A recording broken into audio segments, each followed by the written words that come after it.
tinatawag na laban ng laman.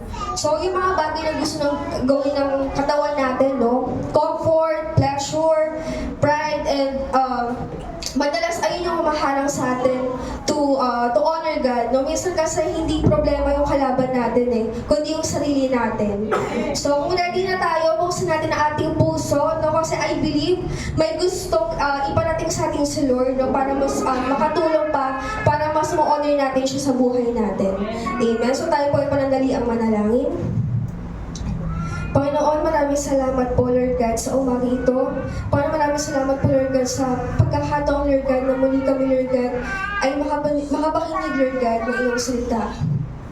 Panginoon, tulungan niyo po kami, Lord God, na hindi lang, Lord God, makinig, Lord God, kundi, Lord God, maisang pamuhay namin, Lord God, ang iyong salita, Panginoon. Panginoon, kayo nga po, Lord God, na manguna, Lord God, sa umagang ito. In Jesus' name, Amen.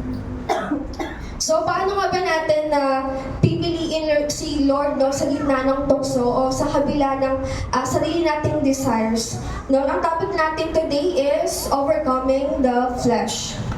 So, basahin natin sa Santiago 1:13-16. Huwag sabihin naman na tinutukso siya ng Diyos kapag siya'y dumaranas ng pagsubok. Sapagkat ang Diyos ay hindi maaaring matukso at hindi rin naman niya tinutukso ang kahit sino.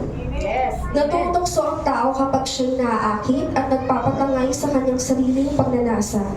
At ang pagnanasa kapag naitanim sa puso ay nagbubunga ng kasalanan at ang kasalanan sa hustong gulang ay nagbubunga ng kamatayan. Huwag kayong padaya, mga kapatid kong minamahal. So sabi no, temptation daw, hindi naman siya totally nakasalanan kaagad. No, kapag in-entertain natin, nagiging kasalanan siya. At ang kasalanan kapag inalagaan, lumalaki hanggang sirain ka spiritually. So kaya mahalaga na matutunan natin na putulin kaagad, no, sa ugat pa lang. So paano ba natin how do we overcome the flesh? So number one, you know you are free from the power of sin. Basahin natin sa Romans 6:14. Sapagkat ang kasalanan ay hindi makapaghari sa inyo, sapagkat wala kayo sa ilalim ng kautusan, kundi sa ilalim ng biyaya. So kapag hindi mo alam na malaya ka na maglalakad ka pa rin na parang prisoner. No, parang maraming Kristiyano ang naniniwala kay Jesus, pero hindi naniniwala na may kapangyarihan sila na tumanggi sa kasalanan. No, so you can always say no. You can walk away, no, hindi dahil sa sarili mong lakas, kundi dahil naniniwala ka na pinalaya ka na ni Kristo. Amen. So number 2, use the word in your area of weakness. Sabi sa Psalm 190 verse 9, paano mapapanatiling malinis ang pamumuhay ng sinumang tao sa kanilang kabataan? Sa pamamagitan ng pagsunod sa banal mong kautusan.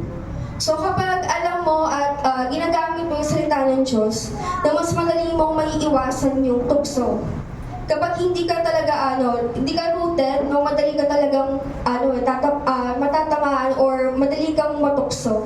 So yung Bible hindi lang naman siya for preaching, pero ito yung sandata natin sa sarili nating battles. So kung struggle natin, no, kung struggle mo ay lust, memorize verses about purity.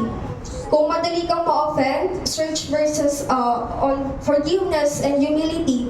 So, gamitin natin yung mga resources natin, no, to get closer sa Panginoon. So, sabi na yung flesh daw, it listens to your feelings, your emotions.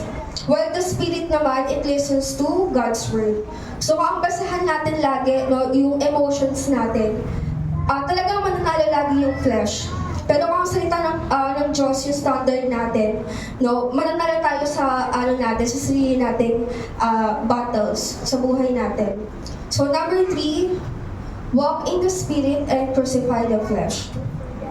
Sabi sa Galatians 5:16-18, sinasabi ko sa inyo, mamuhay kayo ayon sa espiritu at hindi niyo pagbibigyan ang mga pagnanasa ng laman. Sapagkat ang mga pagnanasa ng laman ay laban sa kagustuhan ng espiritu at ang kagustuhan ng Espiritu ay laban sa mga pagnanasa ng laman. Magkalaban ang dalawang ito, kaya napipigilan kayo sa paggawa ng nais niyong gawin. Kung pinapagtubayan kayo ng Espiritu, wala na kayo sa ilalim ng pautusan. Amen. So, hindi lang naman natin na kailangan na gawin lang, na tumigil lang sa paggawa ng masama. No, kailangan din natin na gawin kung ano yung tama. No, it's not just about the doing. It's not about don't sin. No, it's about live in the Spirit. So, paano ba natin yung magagawa? No, start your day with prayer. Amen. And spend time in the Word. Yes. And kailangan natin na isurround natin yung sarili natin sa mga Spirit-filled people. No, kailangan we should always say yes to church, yes to accountability, and yes to conviction. So hindi naman natin na matatalo yung laman sa pamamagitan ng pagpipigil lang eh. Dapat ginugutom natin to. Matatalo natin to kapag hindi natin to pinapahain, no? At pinapakain natin yung espiritu. So kapag yung araw-araw na pinapakain natin yung soul natin sa entertainment, yung sarili nating desires, lalakas talaga yung flesh natin. Pero kung araw-araw natin na pinapakain yung spirit natin, lalakas yung discernment natin, yung wisdom, and yung conviction natin. So number 4, put on Jesus daily.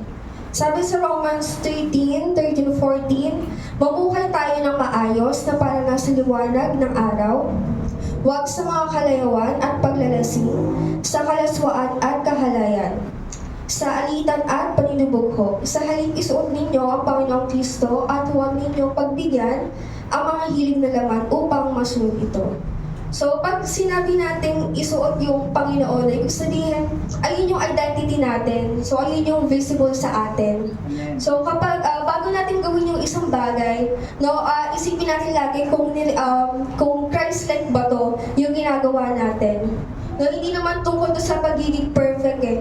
Ito yung it's about being surrendered. So, every day, no, it is a decision if will I wear Christ today or will I wear my flesh? No, amen. So, last verse. Sa Romans 8:12-13. Therefore, brothers and sisters, we have an obligation, but it is not to the flesh, to live accordingly if you live accordingly to the flesh, you will die. But if by the Spirit you put to death the misdeeds of the body, you will live. So wala naman na tayong utang sa lumang buhay natin, no? Hindi naman tayo tinawag ni Lord para lang mabuhay, kundi para mamuhay tayo ng may kabanalan.